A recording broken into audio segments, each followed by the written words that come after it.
মুজিবনগরে যেই সরকার গঠিত হয়েছিল সেটি আওয়ামী লীগ সরকার।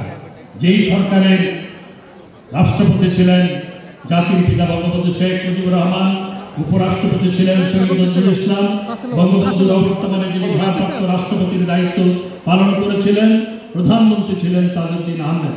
সেই সরকারের অধীনে মুক্তিযুদ্ধের সমস্ত সেক্টরগুলো গঠন করা হয় এবং সমস্ত সেক্টর কমান্ডাররা এই আওয়ামী লীগ সরকার বঙ্গবন্ধুর নেতৃত্বাধীন সরকারের কাছ থেকে 400 টাকা করে এই জিয়া রহমানও প্রতি মাসে 400 টাকা করে ভাতা এবং মুক্তিযুদ্ধের অন্যান্য সেক্টর কমান্ডাররাও ভাতা পেয়েছে, উপসেক্টর কমান্ডাররাও ভাতা পেয়েছে এবং অন্যান্যরাও ভাতা পেয়েছে।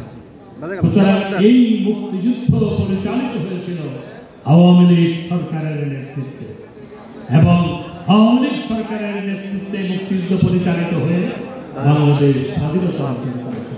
আওয়ামী লীগের সবচেয়ে বড় অর্জন হচ্ছে এদেশের স্বাধীনতা সংগ্রামে, স্বাধীনতা যুদ্ধে নেতৃত্ব দান করা এবং বঙ্গবন্ধুর নেতৃত্বে স্বাধীনতাকে ছিনিয়ে আনা। এটি হচ্ছে আওয়ামী লীগের সবচেয়ে বড় অর্জন। এবং বঙ্গবন্ধু শেখ মুজিবুর রহমান